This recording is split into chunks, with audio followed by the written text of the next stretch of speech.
A very good morning to all of you. स्वागत करता हूं आपका अपना यूट्यूब चैनल मैथ अड्डा सारण में। चलिए फिर मैं हाजिर हो गया एक नया सेशन लेके। इसके झा सरकार रेलवे समान विज्ञान वॉल्यूम 2 का प्रैक्टिस सेट 19 लेके आप सभी के सामने हाजिर हैं। तो चलिए, अगर आप हमारे चैनल पर नए हैं तो चैनल को सब्सक्राइब कर लीजिए, साथ ही साथ बेल आइकन को दबा लीजिए ताकि हम कोई भी वीडियो अपलोड करें उसका नोटिफिकेशन आप तक मिलता रहे। आप लोग से हाथ जोड़ के निवेदन है, अगर आपको वीडियो अच्छा लगे तो आप लोग लाइक कीजिए। आपका लाइक मुझे मोटिवेट करेगा और मैं ऐसे ही कंटिन्यू वीडियो बनाते रहेंगे। तो आप सभी से हाथ जोड़ कर प्रार्थना है कि आप मेरे वीडियो को लाइक करें, शेयर करें और अपने इस भाई को सपोर्ट करें। अगर आप टेलीग्राम चैनल से नहीं जुड़े हैं तो लिंक आपको डिस्क्रिप्शन में मिल जाएगा। टेलीग्राम चैनल से जुड़ जाइए क्योंकि वहाँ मैं PDF डालते रहता हूँ, ठीक है। तो चलिए बिना टाइम वेस्ट के क्लास को शुरू करते हैं। आज का पहला क्वेश्चन देखते हैं। पहला क्वेश्चन है कि एक व्यक्ति, थोड़ा सा इसे नीचे कर लेते हैं, कि एक व्यक्ति भूमि से 25 किलोग्राम का सामान उठाता है और इसे भूमि से 2.5 मीटर ऊपर सिर पर रख लेता है। यानी कि 25 किलोमीटर जमीन से उठाता है, अपने मूरी सर के ऊपर 2.5 मीटर ऊपर सिर पर रख लेता है। यदि जी स्मॉल जी का मान 10 मीटर प्रति सेकेंड है तो सामान पर उसके द्वारा किए गए कार्य का मान क्या हो जाएगा। कार्य का मान क्या होता है हम जानते हैं, फॉर्मूला W बराबर mgh। अब यहाँ पे मास की बात की जाए तो m 25 किलोग्राम सामान इसे 2.5 मीटर ऊपर उठाता है, तो कितना उठाता है 2.5 मीटर ऊपर उठाता है। तो m यहाँ कितना है 25 किलोग्राम है, 2.5 मीटर हाइट है और स्मॉल जी का मान 10 है। तो 10 को 2.5 से गुना करेंगे तो ये हो जाएगा 25 और 25 यहाँ 625, यानी कि उस पर 625 जूल का कार्य करता है। तो ऑप्शन सी क्या हो जाएगा, आपका सही आंसर हो जाएगा। इस तरह के न्यूमेरिकल पूछता है, ये फॉर्मूला और पैटर्न को भी आप ध्यान में रखेंगे, ठीक है। चलिए अगला क्वेश्चन करते देखते हैं। वीडियो अच्छा लगे तो आप लोग लाइक जरूर करें। अगला क्वेश्चन है, ये भी न्यूमेरिकल है। जब 100 न्यूटन का एक बॉल 50 किलोग्राम द्रव्यमान की एक वस्तु पर लगाया जाता है तो उत्पन्न होने वाले त्वरण की गणना करिए। त्वरण क्या होता है, वेग में परिवर्तन की दर को हम क्या कहते हैं, त्वरण कहते हैं। ए बराबर क्या होता है, ए बराबर होता है v-u/t, यही होता है। यानी कि अंतिम वेग माइनस प्रारंभिक वेग बट्टा टी। अब 100 न्यूटन का एक बल 50 किलोग्राम,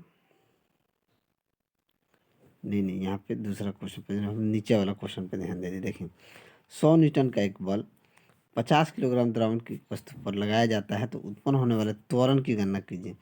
त्वरण का निकालना है, ठीक है। यहाँ पे क्या दिया है, F दिया है।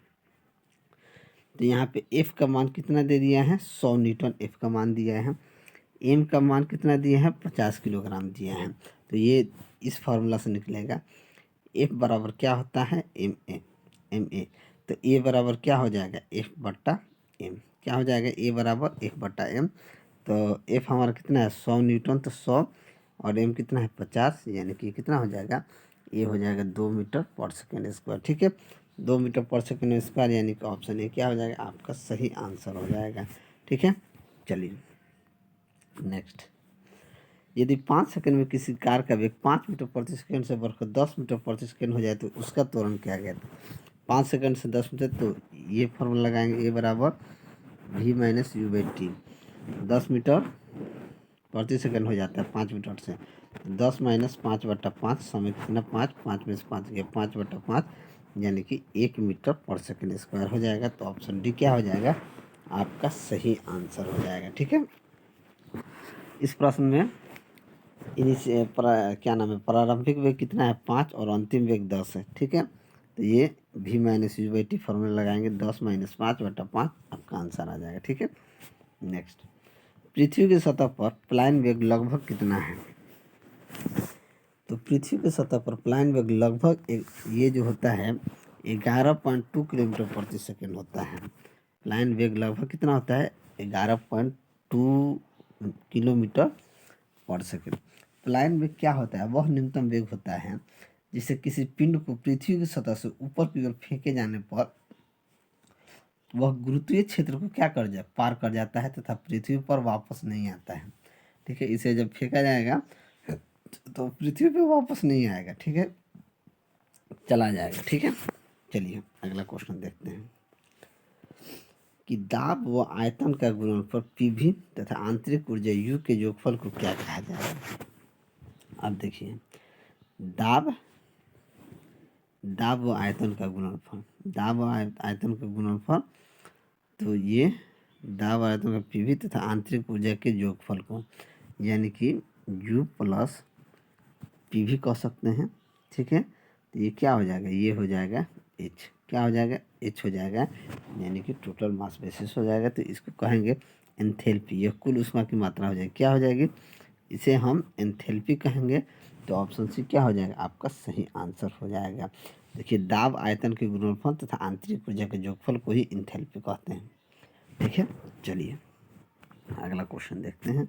अगला क्वेश्चन है कि एक वस्तु की उस अवतल शीशे से दूरी ज्ञात करें जिसकी फोकस दूरी 10 सेंटीमीटर है, जिससे उसकी वास्तविक प्रतिबिंब का आकार वस्तु के आकार का 4 गुना हो जाएगा। देखिए, अवतल दर्पण की फोकस दूरी कितना दी है, 10 सेंटीमीटर। तो फोकस दूरी अगर यहाँ से देखा जाए एफ बराबर माइनस का 10 सेंटीमीटर, ठीक है। यू हमको नहीं पता है, यू को हमने मान लिया कि 1 सेंटीमीटर है। अब प्रतिबिंब की दूरी कितना हो जाएगी, कह रहा 4 गुना हो जाएगा। तो जब u को हमने x माना है तो v हमारा कितना हो जाएगा, 4x होना चाहिए। दर्पण सूत्र क्या कहता है कि 1/f बराबर 1/u प्लस 1/v, दर्पण सूत्र यही कहता है। अब हम क्या करें, 1/1 माइनस का 10 बराबर 1/4x प्लस 1/x। अब देखिए ये x 4x का एलसीएम कितना हो जाएगा, 4x हो जाएगा।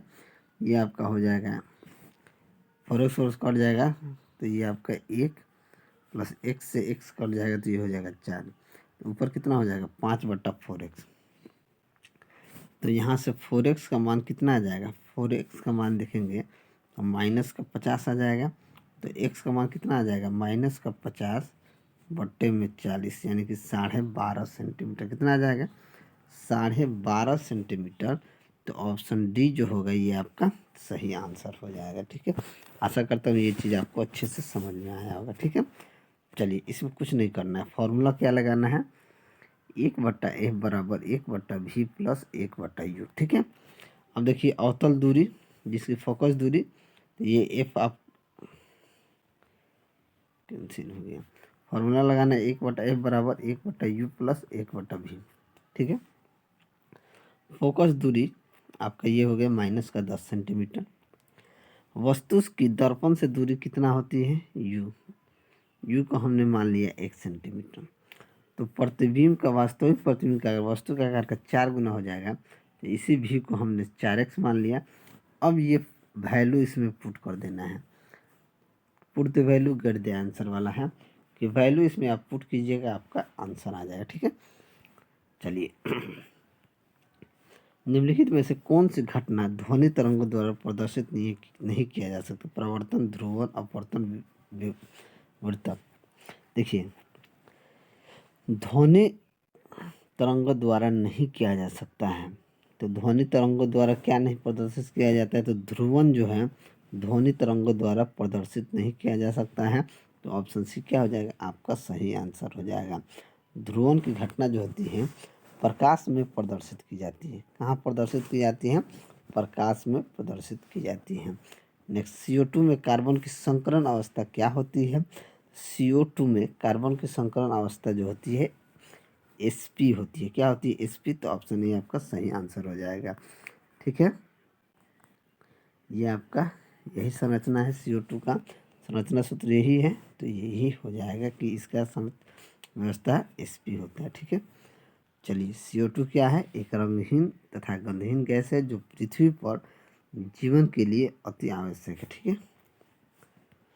निम्नलिखित ऑक्साइडों के अम्लीय गुण का सही क्रम बताइए, अम्लीय गुण का सही क्रम बताना है। SO2 ये आपका आ जाएगा N2O5, SO2 CO2 CO, ये आपका सही क्रम है, क्योंकि ऑक्साइड वे रासायनिक यौगिक होते हैं जिनको कम से कम एक ऑक्सीजन परमाणु और कम से कम एक अन्य तत्व हो, ठीक है। तो ऑक्साइडों के अम्लीय गुण का सही क्रम यही N2O5, SO2 CO2 और CO, ठीक है। चलिए अगला क्वेश्चन देखते हैं। अगला क्वेश्चन है कि बोर की परिकल्पना के अनुसार इनमें स्थिर कक्षा का कोणीय संवेग क्या होता है। तो कोणीय संवेग क्या होता है, ये बोर की परिकल्पना के अनुसार ये कोणीय संवेग जो होता है NH/2 होता है। क्या होता है, NH/2। तो ऑप्शन बी क्या हो जाएगा, आपका सही आंसर हो जाएगा। ठीक है, चलिए अगला क्वेश्चन देखते हैं कि क्षार धातुओं में डैश होता है। क्षार धातुओं में क्या होता है, अपने अनुकूल आवर्त में सबसे छोटा आकार है, कम आयनन ऊर्जा है, कम आयनन ऊर्जा है या इलेक्ट्रॉनिक विन्यास NH2NP1 होता है। देखिए क्षार धातुओं में इलेक्ट्रॉनिक विन्यास जो होता है NH2NP1 ही होता है। तो ऑप्शन डी क्या हो जाएगा, आपका सही आंसर हो जाएगा। ऑप्शन डी क्या होगा, आपका सही आंसर हो जाएगा। ठीक है, चलिए अगला क्वेश्चन देखते हैं। किसी ग्लूकोज के साथ किसको ग्लूकोज के साथ गर्म करने पर रजत दर्पण बनता है। तो ग्लूकोज के साथ किसको गर्म करने पर, तो टॉलन अभिकर्मक को ग्लूकोज के साथ गर्म करने पर रजत दर्पण बनता है। तो ऑप्शन डी क्या हो जाएगा, आपका सही आंसर हो जाएगा।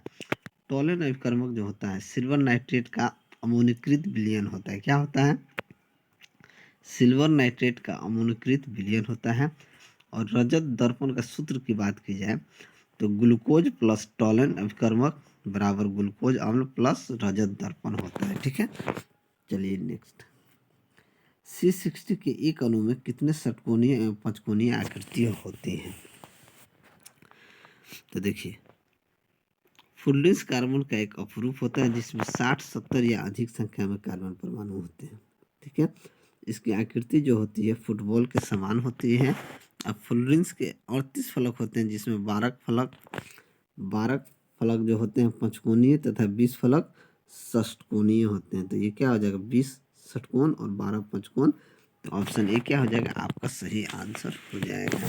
ठीक है, कार्बन के सभी अवरूप में ग्रेफाइट सर्वाधिक अस्थायी था, फुलरेंस जो है सबसे कम अस्थायी होता है।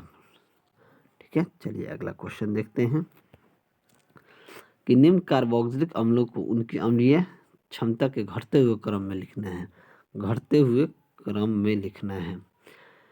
तो घटते हुए क्रम में सबसे पहले कौन आएगा, देखिए फ्लोरोएसिटिक अम्ल, उसके बाद क्लोरोएसिटिक अम्ल, उसके बाद एसिटिक अम्ल, उसके बाद ब्यूटाइरिक अम्ल। तो सबसे पहले क्या आ जाएगा, फ्लोरोएसिटिक अम्ल आ जाएगा। तो ऑप्शन सी क्या हो जाएगा, आपका सही आंसर हो जाएगा। नेक्स्ट देखते हैं निम्न में से कौन सा योगात्मक बहुलक है। तो योगात्मक बहुलक कौन सा है, तो पीवीसी जो है पीवीसी योगात्मक बहुलक होता है। तो ऑप्शन बी सी क्या हो जाएगा, आपका सही आंसर हो जाएगा। पीवीसी पॉलीविनाइल क्लोराइड होता है। ठीक, अगला क्वेश्चन देखते हैं। स्टेनलेस स्टील में निम्न में से कौन सा तत्व मौजूद नहीं होता है। तो स्टेनलेस स्टील में टंगस्टन जो होता है, टंगस्टन मौजूद नहीं होता है। आयरन, क्रोमियम, निकल ये क्या होते हैं, मौजूद होते हैं। स्टेनलेस स्टील में 15 से 20% क्या होते हैं, क्रोमियम, 8 से 10% निकेल तथा आयरन तत्व मौजूद होते हैं। तो टंगस्टन नहीं होता है। तो ऑप्शन बी क्या हो जाएगा, आपका सही आंसर हो जाएगा। ठीक है, अगला क्वेश्चन देखते हैं। उन तत्वों के समूह को छांटिए जिसमें केवल धातुएं ही हों, केवल धातु ही है। तो धातु कौन है, तो धातु आपका हो जाएगा बेरिलियम, कैल्शियम, स्ट्रोनियम और सोडियम। तो ऑप्शन डी क्या हो जाएगा, आपका सही आंसर हो जाएगा। बेरिलियम की बात की जाए तो आवरण सारणी के समूह 2 सेकेंड एक क्षारीय मृदा धातुओं का सबसे हल्का सदस्य होता है। और कैल्शियम तथा स्ट्रोंशियम जो होता है आवर्त सारणी के समूह 2 के ही क्षारीय मृदा धातुओं में से एक होते हैं। चलिए नेक्स्ट। फूलों को जल्दी पकाने के लिए निम्नलिखित में से आप किसको चुनेंगे। फलों को जल्दी पकाने के लिए निम्नलिखित में से आप किसे चुनेंगे। तो फलों को पकाने के लिए हम क्या चुनते हैं, तो एथिलीन को चुनते हैं, एथिलीन को चुनेंगे। तो ऑप्शन ए क्या हो जाएगा, आपका सही आंसर हो जाएगा। ठीक है, एथिलीन एकमात्र हार्मोन है जो गैसीय रूप में पाया जाता है। ठीक है, चलिए अगला क्वेश्चन देखते हैं। कि विनिमय की क्रियाविधि के परिणाम स्वरूप क्या होता है। तो विनिमय की क्रियाविधि के परिणाम स्वरूप क्या होता है, आनुवंशिक पदार्थों का आदान प्रदान होता है। क्या होता है, विनिमय की क्रियाविधि के परिणाम स्वरूप आनुवंशिक पदार्थों का आदान प्रदान होता है। तो ऑप्शन सी क्या हो जाएगा, आपका सही आंसर हो जाएगा। चलिए अगला क्वेश्चन देखते हैं कि किसी बाह्य उद्दीपन द्वारा नियंत्रित एक पौधे या उसके भागों के संचलन को आप क्या नाम देंगे। तो उसको क्या नाम देंगे, तो उसे अनुप्रेरित नाम देंगे। तो ऑप्शन बी क्या हो जाएगा, आपका सही आंसर हो जाएगा। ठीक है, चलिए अगला क्वेश्चन है कि अमाशय रस पाचन क्रिया में सहायक है। इस रस का कौन सा घटक टॉयलिन को निष्क्रिय करता है। तो अमाशय रस पाचन क्रिया में सहायक होता है। इसको हाइड्रोक्लोरिक अम्ल टॉयलिन को निष्क्रिय करता है। हाइड्रोक्लोरिक अम्ल जो होता है टाइलिन को निष्क्रिय करता है। तो ऑप्शन डी क्या हो जाएगा, आपका सही आंसर हो जाएगा। अगला क्वेश्चन देखते हैं कि व्यावसायिक कॉर्क निम्नलिखित में से मात्र एक मृत उत्तक है जो कि स्थूल द्वारा दीवारों पर निक्षेपित हो जाता है। तो ये क्या है, तो सुबेरिन जो है, व्यावसायिक कॉर्क सुबेरिन मात्र एक ऐसा क्या बोलते हैं उत्तक है जो कि स्थूल द्वार पर क्या होता है, निक्षेपित हो जाता है। तो ऑप्शन ए क्या हो जाएगा, आपका सही आंसर हो जाएगा। कोशिकाओं से उत्तक का निर्माण होता है, ठीक है, और सेलुलोज से कागज तैयार किया जाता है। नेक्स्ट, बीज फल के किस भाग के साथ लगे होते हैं।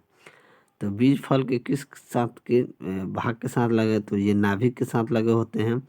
तो ऑप्शन बी क्या हो जाएगा, आपका सही आंसर हो जाएगा। अगला क्वेश्चन देखते हैं कि निम्नलिखित में से सबसे छोटा पुष्पी पादप कौन सा है। तो पुष्पी पादप जो होता है, ये वोल्फिया जो है सबसे छोटा पुष्पी पादप है। तो ऑप्शन सी क्या हो जाएगा, आपका सही आंसर हो जाएगा। वोल्फिया पुष्प का व्यास की बात की जाए तो 0.1 mm होता है, ठीक है। और सबसे बड़ा पुष्प की बात की जाए तो रफलेसिया ऑर्नोल्डाई होता है, ठीक है। ये पुष्प वाइटिस की जड़ परजीवी है। और ये अंतिम क्वेश्चन देखते हैं कि चाय की गुणवत्ता और सुवास निम्नलिखित में से किस पर निर्भर करते हैं। तो चाय की गुणवत्ता केवल संसाधन प्रकरण पर, केवल जलवायु पर, केवल चाय की किस्म पर, या उपयुक्त सभी पर। तो ये उपयुक्त सभी पे निर्भर करता है कि चाय की गुणवत्ता और सुवास उपयुक्त सभी पर निर्भर करता है। चाय एक पेय पदार्थ होता है और भारत में चाय की खेती की बात की जाए तो 1835 से शुरू हुआ है। और चाय की खेती के लिए गर्म जलवायु, अधिक वर्षा और ढाल भूमि होनी चाहिए। गर्म जलवायु भी होनी चाहिए, अधिक वर्षा भी होनी चाहिए और ढाल भूमि होनी चाहिए। यानी कि उसमें पानी तो चाहिए लेकिन पानी ठहरना नहीं चाहिए, पानी उस पर आए और ढर के चल जाए। इसलिए भूमि जो होनी चाहिए ढलान होनी चाहिए। तो चलिए आज के लिए इतना ही। अगर आपको वीडियो अच्छा लगा तो वीडियो को लाइक करें, दोस्तों में शेयर करें। अगर आप हमारे चैनल पर नए हैं तो चैनल को सब्सक्राइब करें। मैं ऐसे ही वीडियो लेकर आपके सामने हाजिर होता रहूँगा। चलिए मिलते हैं अगले वीडियो में, तब तक के लिए जय हिंद।